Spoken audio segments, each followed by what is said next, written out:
Ten,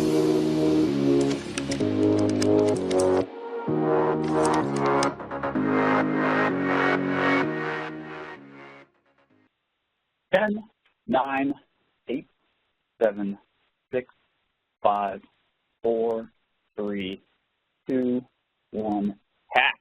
Welcome, ladies and gentlemen, and thank you for joining our Flawless Execution webinar series. In this month's webinar, Contingency Plans, Managing Risk with Flawless Execution, we will discuss why contingency plans are so important and how you can create and execute effective contingency plans. As a reminder, the presentation slides will be available immediately following the webinar on the Afterburner SlideShare page, and we will send out a link via email with the full-length webinar recording. Ladies and gentlemen, my name is Joel Neeb. My call sign is Thor. That's my nickname. I've been known as Thor for about 17 years because I spent the first 17 years of my professional career as a pilot in the Air Force, both a trainer pilot and a fighter pilot. Today, I'm the president of Afterburner, where we help corporations to leverage the same skills and tools that we use in complex environments in the military to navigate the complexity of today's marketplace. I am from Atlanta, Georgia, but that's not where I'm at today. Today, I'm actually in Washington, D.C. I just got off stage about a half an hour ago presenting at the Summit for Academy Graduates, which is the Service Academy Graduate Summit that occurs every year. We did this with the Dean of West Point as well as the Senior Vice President, who's a graduate of West Point from Citibank. And I know some of you are just coming from that session and watching me here in this one as well. Welcome. But everybody is here because we want to mitigate project risk. We want to remove the challenges and the downside exposure of the projects that we're leading. I know that you're leading projects that need to happen, but your team is saying we don't necessarily have the confidence in the plan or the ability of the team members to see this through to fruition, and it ends up derailing the all-important mission and the project that you're trying to push through for your team. If you've done planning sessions with us in the past, you're going to recognize these 6 steps. Every time we do mission planning, whether it's a simple daily project or something that's going to last the entire quarter, we do the same 6 steps for mission planning, all the way from the mission objective to the last one, plan for contingencies. So today we're going to anchor on that last step, planning for contingencies, and we're going to talk about what contingencies do for our projects, how we are able to inspire confidence and credibility in our teams, and how we're able to swiftly navigate those predictable but uncontrollable threats that we're exposed to. We'll talk about contingency creation first, then go into how to identify the initial triggers as early as possible to show that we're actually being, this contingency is going to have to come into play, and we're going to have to mitigate it. And then what initial steps are we going to need to take as a leader to keep our team on track to accomplish the mission? The number one reason that we use contingency plans is to inspire confidence and credibility. You know, this reminds me of a scenario that I had when I was flying airplanes. I was flying P-38s in the Air Force, and this was back in 2008. And I was very confident, very capable flying those planes, and I'd been doing it for a few years already. And in 1 week, we had 2 crashes, 2 mishaps. They were completely separated geographically, and 4 people died in that scenario. And in that 1 week, it shattered the confidence and the credibility that a lot of the pilots had in the aircraft because we didn't know why those aircraft went down, and obviously people's lives were lost, and there was a lot of concern over whether or not we could continue with our mission with this new uncontrollable threat in the air. And that's why it's so important for our teams to build out contingency plans so that when the uncontrollable threats do emerge, when we do get exposure to those challenges that can derail the mission, that we have a team that believes we can actually navigate those and get through those ultimate challenges to success. Contingency creation is about building a plan that gives your team peace of mind. I know when I was flying my aircraft, should an engine fire occur, I was going to pull back the throttle on the affected engine, look for signs of the engine fire to go out on the engine instruments. If they didn't, then I'm going to put that throttle to the off position. I'm going to look for a good shutdown. I'm going to roll up the aircraft, look backwards, much like this gentleman is right here, for signs of smoke or fire trailing my aircraft. And if I do see it, I'm going to eject from the plane. That's an example of a contingency plan. That's a contingency plan that I flew with and I could articulate word for word for 2,600 missions. How many times do you think I actually had an engine fire in my aircraft? Never, not one time. But I knew exactly what I was going to do if that engine fire should occur. And I had a contingency plan in the back of my mind so that I had peace of mind and I could fly the aircraft faster than the speed of sound, separated only by about a ½ inch of glass on the canopy, and do that confidently because I knew that I had a checklist full of contingency plans that I could apply should the worst happen. That's what we've got to do with our teams as well. We've got to start looking at the uncontrollable threats that could derail us. Why is that important in business? The best example right now that we can see, certainly a recent relevant example, is in British Airways. Now, if you've been following the news for the past month, you know that British Airways has run into a particularly tricky challenge. They had an outage about a month ago with their IT system, and this outage caused canceled flights. It caused people to be stuck all over the globe, and it looks like that's going to cost British Airways £100 million, this simple mistake. But, hey, who can blame them, right? This is an uncontrollable threat. Nobody can predict these types of things, or could they? If they had looked at a couple of the other airlines, they would have seen in August another major airline had a mishap with their IT system, had an outage that affected their teams. They had an additional one in October, and then another one in January. Airlines all across the globe have been experiencing these outages, and yet British Airways was not prepared, or at least they didn't execute the plan that could have served as a contingency. We do consulting work with an airline, and they commented on the fact that British Airways didn't have a contingency plan in place. There was an uncontrollable threat that they could have identified to help them set up if should the worst happen. We've got to be able to establish those contingency plans as quickly as possible, and the only way we can do that is to have a conversation with our team as project leaders about the controllable and uncontrollable threats. A great example of an uncontrollable threat for me is the weather. So every single time that I flew my aircraft, there was a chance that on my return flight home, my home base would be covered with a thunderstorm. And every single one of those times, that uncontrollable threat, something that I couldn't influence whatsoever, I had to plan for and have an idea of how I was going to mitigate that and go land at an alternate airfield. And I would use that uncontrollable threat in my planning every single time. And if you're saying, yeah, but how do you predict those uncontrollable threats? I mean, you don't understand. Our market's moving so fast and so quickly that it's always something new. Sure, it's uncontrollable, but I can't really guess what it's going to be. We found that when we use the 6 steps of mission planning, step number 2 to identify threats, if you solicit the wisdom of the crowd and you ask your team the questions about what they think are the most likely threats that they'll experience, you're going to get a high level of certainty as to what you'll actually experience in the form of threats during mission execution. You're going to find the threats that are most likely to occur for your team. Sure, you'll be surprised once in a while, but for the most part, you're identifying the things that are most likely to stop you. Once we've identified the top 5 threats, I only want you to look at 5 of them. We can't boil the ocean. We can't affect everything. There was a chance that my wing could fall off my plane when I was flying, but I certainly never planned for that contingency during the planning phase because the likelihood was so low that we didn't pay attention to it. But I did have top 5 threats that we would look at. I want you to ask yourself, are those top 5 threats controllable or uncontrollable?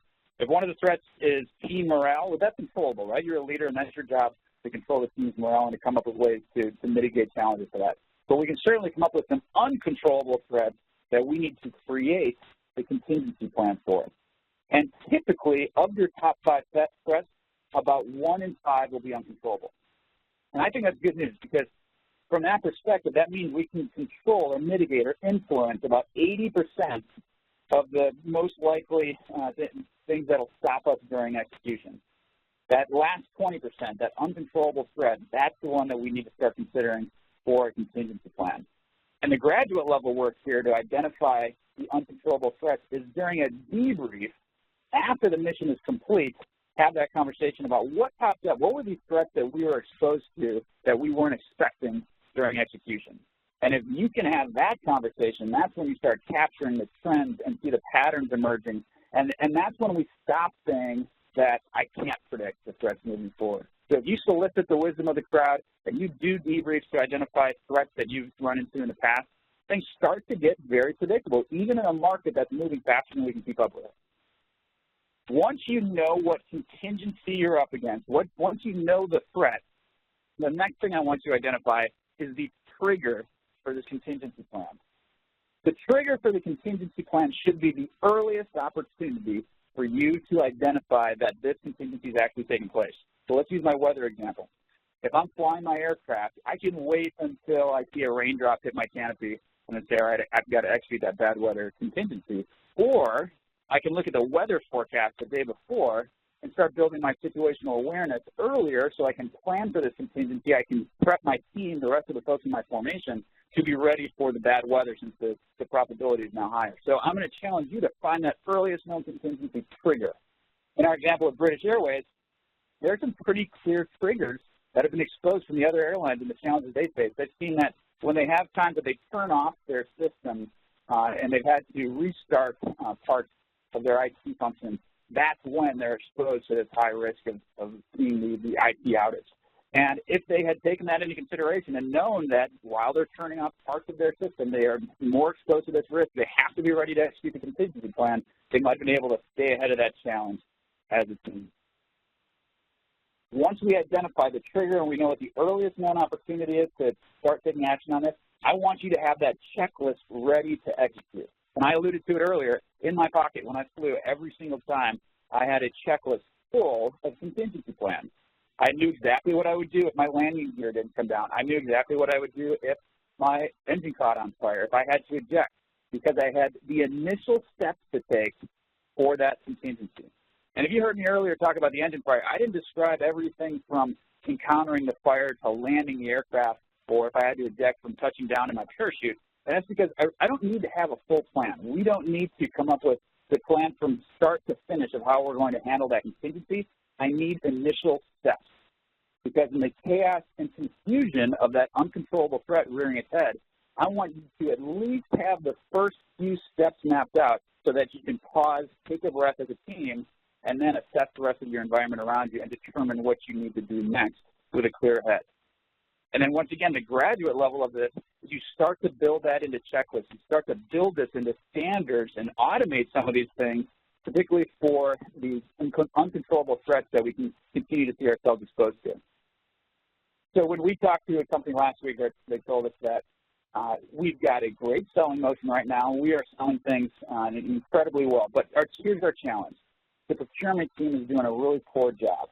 The sales team is doing phenomenally well. The procurement team is not doing well at all. They're dragging out the sales cycle. They're making everything more difficult. And it was obviously the sales team that I was talking to when they said this.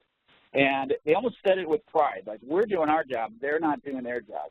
And I said, well, let me get this straight. So you've got, you're making the sales on your end. You're doing what you're supposed to do functionally, and then you're bumping up continuously into this threat with procurement. And they said, yeah, it happens every time. And I said, you can't control that, right? They're outside of your influence, sphere of influence. And they said, no, not really. We can't control them. They're a different division that steps outside of us.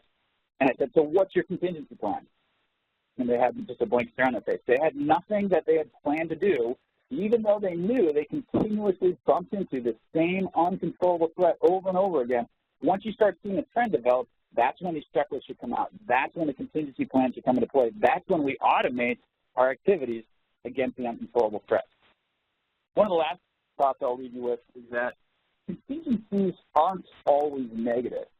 In other words, there are going to be times when you're going to have a positive contingency to be able to leverage as well.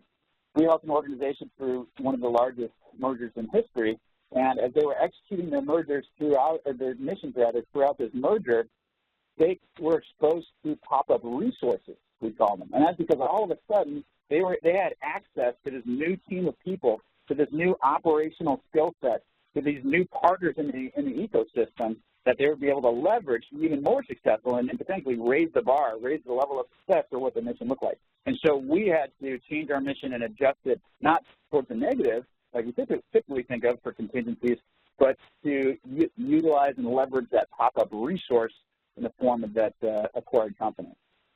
So think about the pop-up threats and also asking whether or not the pop-up resources are going to be a player. At the end of the day, it's about accelerating your performance. So what should you take away from this conversation? In other words, how do you apply this with your team right away? Well, first of all, I want you to talk about what the uncontrollable threats are. The next time you plan out a project, the next time you create a mission objective, ask the crowd, what are the most likely things to deter us from success? What are the most likely things to derail us from the track that we're on right now? And guess what? Your team's already thinking about these. So as soon as you put that mission objective on the board, or you told them what you wanted to accomplish, already people in the room are thinking to themselves, hey, great idea, but that'll never happen. You need to give voice to that. The worst thing you can do is brush that under the rug. We were dealing with an NFL team about a year and a half ago, and we deal with 14 NFL teams, help out 14 teams around the American Football League. And this a coach took me aside and said, hey, I'm really glad you guys are here. I need your help with something. During our planning phase, each Monday when we get the team back together and we talk about how we're going to take on that next team on the following Sunday, there's somebody that keeps raising their hand and telling us why we won't succeed. I said, all right, coach, what do you want us to do about it? He said, well, I want you to shut them up. I said, well, let me get this straight. You have somebody on your team who is able to identify what's going to stop you from succeeding. As you're laying out the plan, they're voicing what the most likely threat is to that plan. He said, yep. And I said, is that person right? He said, yeah, that's the worst part. Generally, they seem to be right. So they're getting a lot of credibility in this scenario. And I said, and you want to shut him or her up? I mean, how do you not listen to those threats and apply those to make your plan better? That's the best thing you could get in the planning phase. Oh, by the way, that's not during the execution phase. During the execution phase, game time, when the coach is sitting over there with his clipboard and the whistle in his mouth, that's not the time to run up to him and say, hey, coach, hey, leader, here's why we won't succeed. During the planning phase, it's critical to identify those uncontrollable threats. Figure out what the top 5 threats are going to be for your team, and then ask them, which of these can we not influence? And typically, if you're using the old conventional wisdom, or unfortunately the way we've done business for a long time as project leaders, the team will try to write that off.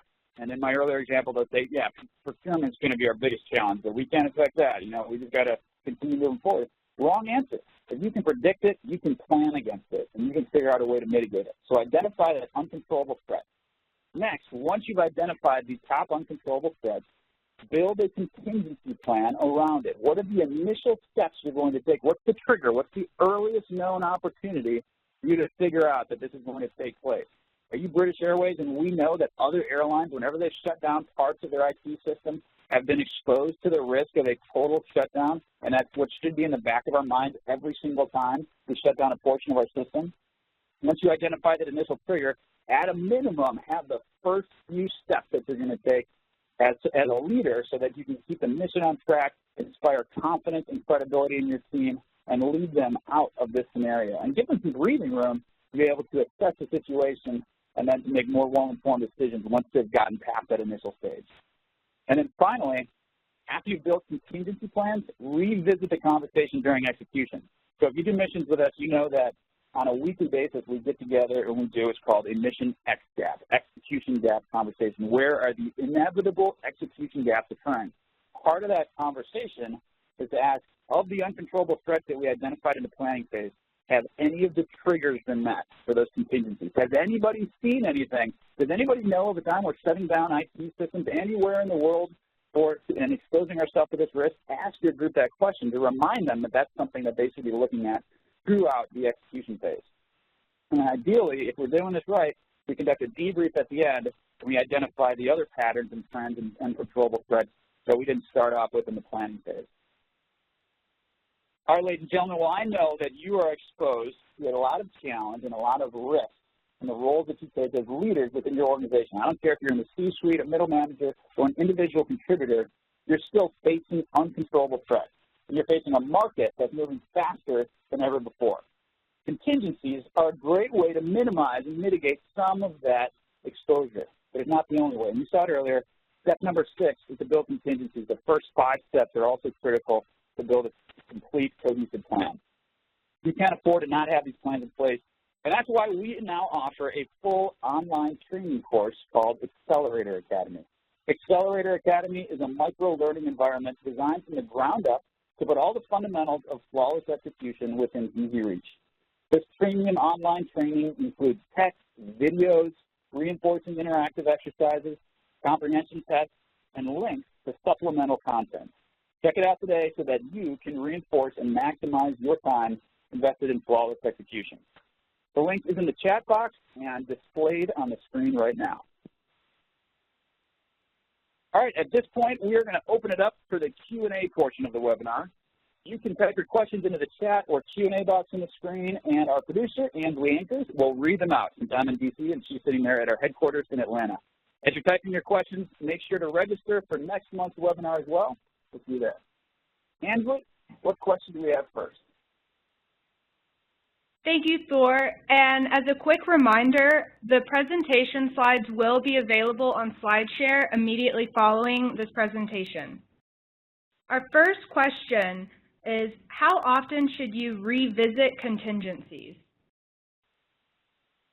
Yeah, great question, and I'm going to interpret that as two things. I think what you're asking is, how often should you revisit the contingencies that you identified in the planning phase, i.e., towards the uncontrollable threats we initially identified, and how often should you look at creating new contingencies? So I'm going to answer it in two parts. So the first one is, we do it on a weekly basis, and during that XSTAP session, if you've done those with us, it's less than 15 minutes. It's very, very quick. It's an opportunity to raise the team's situational awareness on our progress, but also to identify the inevitable pop-up threats that are going to take place. And so this is when it's critical to say, let's put up on the screen our list of contingencies that we said we'd have to consider, and then ask the group, have any of these triggers come about? Have any of these things been triggered up until this point? And then pause and wait for people to answer that question. If no, then move forward. But the other piece of this is identifying the pop-up threats that we're exposed to as we identify new threats that weren't part of the planning phase. And it's inevitable. The market will change. Your company will change. Somebody's going to leave your team. Somebody will be added to your team. And you're going to have a new uncontrollable threat. And the question we're going to need to ask then is, do we need to create a contingency for this uncontrollable threat so that in addition to the contingencies we have built in the planning phase, we've also got this one to visit as well. Our next question is, should you always pair an uncontrollable threat with a controllable threat when planning for the unexpected? Should you always pair an uncontrollable threat with a controllable threat? So I see the threats as mutually exclusive if we build them the right way. And what I mean by that is, if you have your top 5 threats, there should be little to no overlap between those. So it wouldn't make sense for me to pair an uncontrollable threat against a controllable threat. Now, I think what you may be asking is the following. Should I always pair a controllable threat against a resource? Because if you remember from our 6-step submission planning, step 2 is to identify the threat. Step 3 is to identify our resources. The answer is absolutely yes. So when we build out our list of resources, I always tell the team, all right, I want you to think about what people we're going to need to rely on to accomplish this. What are the functional groups within the company? What's the where have we done this in the past and it worked out, and we can use that as a template and build out those resources.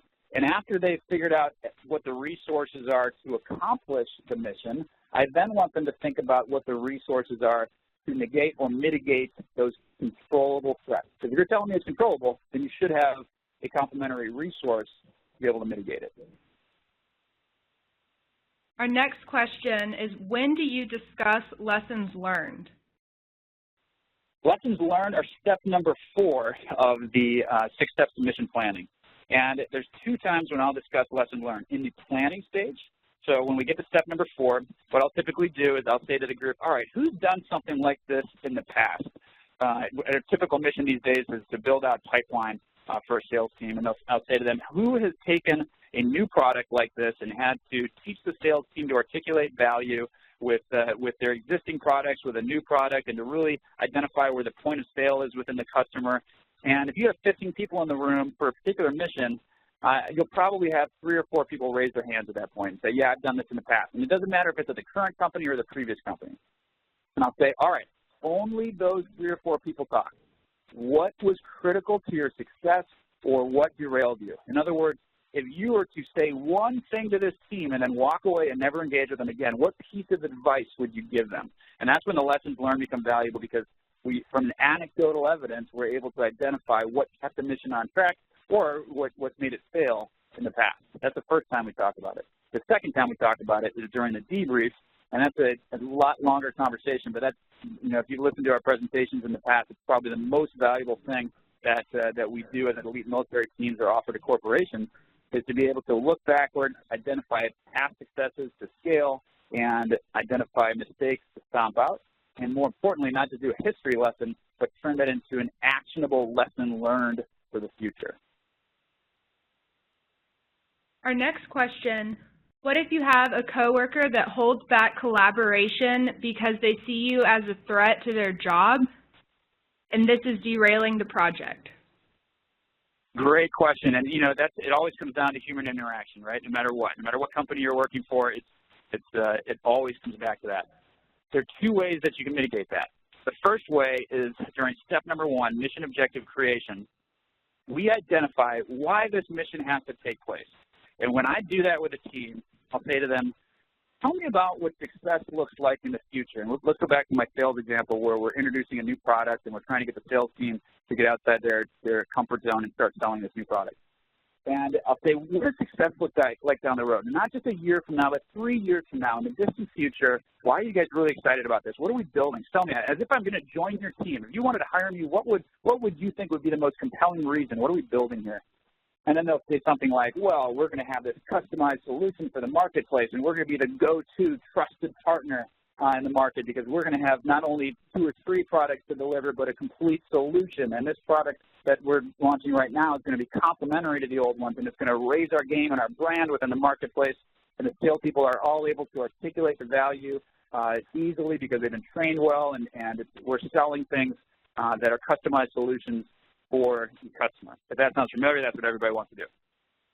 So we build out that future. They get excited about it. People naturally start liking that conversation. Then I'll say, what happens if we don't do that? What if we don't change? What if we just focus on selling yesterday's products and we just continue going down that road? And I do that to build a sense of urgency. So now the team will say, well, we'll lose market share. We'll be seen as a commodity. We'll be seen as selling yesterday's products and yesterday's technology. And now we're starting to build that sense that we have to do this, and not only for the good reasons we want to do it, but also because we're going somewhere bad if we don't make a change.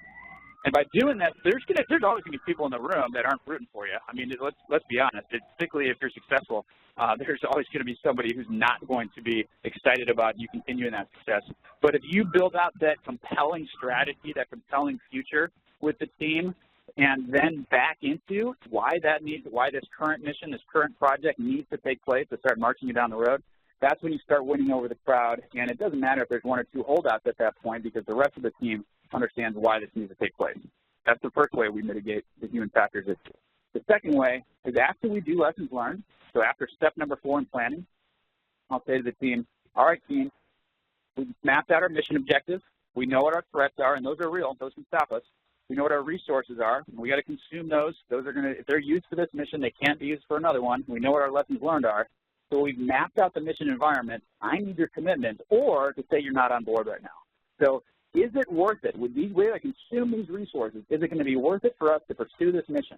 And if you don't think so, I not only empower you to raise your hand and say that right now, I obligate you to. Because after this step, the train has left the station. You don't get to say 2 weeks from now, I always knew this would fail, or this is going in the wrong direction, because right now is the time to have that conversation. And if we do it that way, then you'll still get once in a while, 10% of the time, folks raise their hand and say they're not on board, and you can adjust the mission objective or tweak it a little bit to get them on board. But if you put it in those terms, people see that they had the opportunity to speak up, and they're much less likely to use those behind-the-scenes methods to derail your mission down the road. Our next question is, how do you determine who should be involved in contingency planning? Who are the essential players? Yep. So for all planning phases, so for all 6 steps, I challenge the team to bring in as many of the stakeholders as possible. In other words, the people that will have a role in mission execution. And so think to yourself and think creatively, who's this going to be? So not necessarily just your intact team. You might have to go outside of your team and go bring in somebody from outside your functional group. If you're in sales, maybe you have to bring in somebody from marketing. Maybe you have to bring in somebody from legal as you launch that new product. I want you to think outside the box. Who's going to play a role in mission execution and bring all of those people on board for the planning phase? And so that becomes challenging because now we're greater than the optimal team size. The optimal team size is between 5 to 9 people, according to behavioral scientists. After we pass 9 people, conversation gets more challenging.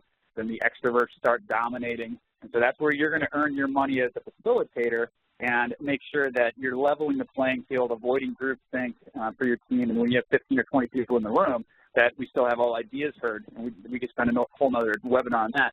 But as a project leader, that's your role to make sure that you're able to leverage all those voices. Our next question, what triggers in the market should we look for in advance so we don't repeat mistakes when it comes time for our group to plan and execute? This is another great one to crowdsource. So when you're with your team and you're planning this, the most likely uncontrollable threat, or the ones that we run into most often, is a person leaves the team, right? We have an announcement that one of the key players is no longer in the team. That's an uncontrollable threat. Somebody decides to go, and they either make the announcement or they tell us 2 weeks in advance. Well, that 2-week advance notice obviously is the earliest trigger. Ask your team, when's the earliest we're going to be able to figure out that this contingency, this uncontrollable threat, is going to become a factor? And they'll surprise you with the ways that they've been able to identify it in the past.